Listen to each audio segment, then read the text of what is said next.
Assalamualaikum warahmatullahi wabarakatuh. Selamat pagi anak-anakku kelas 10 di SMK Tunas Harapan Pati. Bertemu lagi dengan Pak Aris dalam pembelajaran matematika.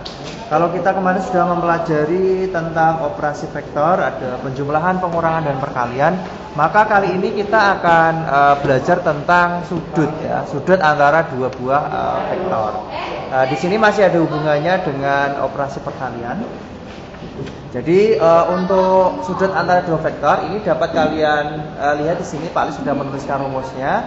Jadi perkalian dua buah vektor kemarin kalau kalian memahaminya itu kan hasilnya nanti skalar.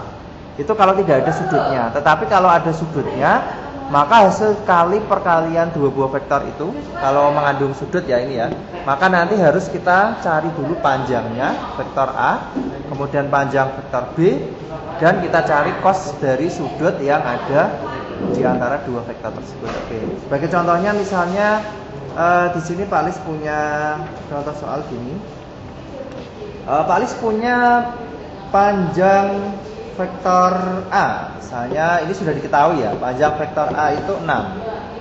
Kemudian panjang vektor B ini adalah 8. Kemudian sudut antara vektor A dan vektor B itu sudah diketahui sama dengan 45 derajat misalnya. Nah, kalian disuruh mencari hasil perkalian antara A dengan B lah. Ingat kalau perkalian A dengan B itu kan hasilnya skalar kemarin kalau tidak ada sudutnya. Tetapi kalau ada sudutnya, di sini 45, maka kita gunakan rumus yang ini, yaitu panjang A kali panjang B dikalikan dengan cos sudutnya, berarti cos 45 derajat. Nah, panjang A sudah diketahui 6, panjang B-nya 8, kemudian cos 45 itu adalah setengah akar 2. Kemudian kita kalikan, ini bunjirnya sama ini 4 ya. 4 kali 6 24, berarti 24 akar 2. Nah, ini adalah A kali B yang ada sudutnya.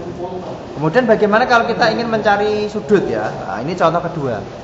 Contoh kedua misalnya Pak Alis punya dua buah vektor P, ini vektor kolom ya, 2 min 4 min 2, kemudian vektor V min 1 min 1 2. Nah, di sini kalau kalian akan mencari berapa sudutnya, nah, tetanya itu berapa, maka kita gunakan rumus yang kedua ini, yaitu cos theta sama dengan A kali B per panjang A kali panjang B. Berarti di sini nanti kalian harus tahu dulu hasil perkalian antara A dengan B. Nah, berarti kita kalikan vektor P-nya. Ini maksudnya vektor P ya. Jadi hanya simbol. Jadi kalau ini P, ini Q ya, anggap aja dia B sama Q sama aja. Ini supaya nggak bingung tak ubah kodenya. Ini berarti P kali Q. Ini harus kita cari dulu. 2 min 4 min 2 dikali min 1 min 1 2. 2 kali min 1 min 2 ditambah min 4 kali min 1 4 ditambah min 2 kali 2 min 4. Hasilnya berarti min 2 gitu kan. Itu P kali Q. Kemudian setelah P kali Q ini ketemu, nah berarti langkah selanjutnya adalah kita mencari panjang dari masing-masing vektor A, vektor P dan vektor Q. Lihat di sini. Panjang vektor P berarti akar dari semua elemennya tadi, yaitu 2 dikuadratkan, min 4 dikuadratkan, kemudian min 2 juga dikuadratkan. 4 tambah 16 tambah 4 berarti akar 24. Gitu kan? Ya. Kemudian ini bisa kita sederhanakan akar 24. Itu kan 4 kali 6 ya. 4 kali 6 berarti 2 akar 6.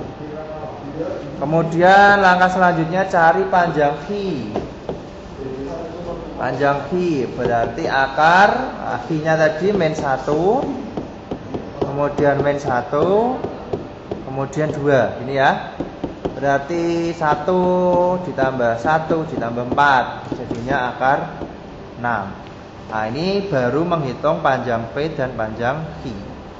Kemudian kita baru bisa menentukan sudutnya dengan menggunakan tadi cos theta. Itu berarti P kali Q diper panjang P kali panjang Q. Masukkan P kali Q-nya tadi, kita lihat dulu hasil P kali Q-nya ini ya, negatif 2 ini. Negatif 2 per panjang P-nya yang ini 2 akar 6 dikali panjang Q-nya yang ini akar 6. Nah, berarti min 2 per 2 kali 6 gitu kan ya. Kemudian setelah itu kita hitung, berarti min 2 per 12 ya. Ya. Berarti hasilnya adalah min 1 per 6 lah. Ini adalah nilai cos theta lah.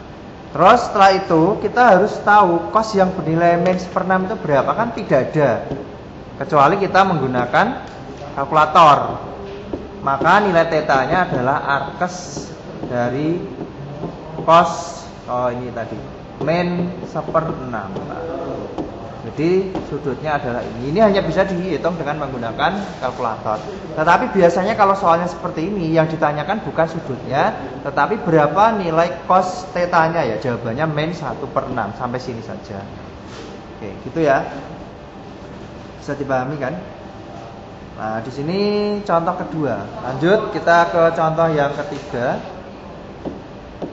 Nah, contoh ketiga misalnya Pak Lis punya, nah ini nanti bisa dihitung sudutnya ya. Sudah Pak Lis carikan angka yang pas. Misalnya ada dua vektor A sama B seperti ini. Seperti ini juga. Jadi vektor A-nya min 3, 3, 0, vektor B-nya min 2, 4, 2. Makanya sama, kita cari dulu perkalian antara vektor A dengan vektor B. Min 3, 3, 0 dikalikan min 2, 4, 2. Nah, ini hasilnya berarti min 3 kali min 2, 6 ditambah 3 kali 4, 12 ditambah 0 kali 2, 0. Berarti 18. Terus cari panjang vektor masing-masing. Vektor A min 3 kuadrat ditambah 3 kuadrat ditambah 0 kuadrat. Berarti akar 9 ditambah 9. Berarti akar 18. Kita sederhanakan, akar 18 itu 9 kali 2. Berarti kan 3 akar 2. Setelah itu panjang vektor B sama, berarti akar dari min 2 kuadrat ditambah 4 kuadrat ditambah 2 kuadrat. 4 ditambah 16 ditambah 4. Berarti akar 24. Akar 24 sama seperti tadi, sederhanakan, ini 6 kali 4 berarti 2 akar 6. Nah, setelah ketemu seperti ini baru kita cari sudutnya dengan rumus cos tadi. A kali B per panjang A kali panjang B. A kali B-nya tadi ini 18 per panjang A-nya ini 3 akar 2 kali panjang B-nya ini 2 akar 6. Jadinya 18 per 6 akar 12. Nah, akar 12 ini bisa kita sederhanakan, 4 kali 3 gitu kan. Berarti 18 per 6 kali 2 akar 3 lah. Ini bisa digonjrengi sama sini ya. Bagi 6 berarti 3. 3 per 2 akar 3. Nah, kemudian kita rasionalkan, dikalikan akar per akar. Nah, berarti 3 akar 3 per 2 kali 3, 6. Nah, ini gonjreng lagi. Ini sama ini 1 sama 2. Berarti hasilnya adalah setengah akar 3 lah. Kalau ini bisa dihitung. Ini tadi kan nilai cos theta ya. Berarti theta atau sudutnya cos yang bernilai setengah akar 3 itu cos berapa? Nah, itu jelas adalah cos 30. Berarti besar sudutnya antara vektor A dan B itu adalah 30 derajat. Seperti ini ya. Bisa dipahami? Ya, nanti kalau misalnya masih ada yang belum paham bisa ditanyakan melalui grup WhatsApp atau di Google Classroom masing-masing. Oke, Pak Lis akhiri untuk pertemuan hari ini. Wassalamualaikum.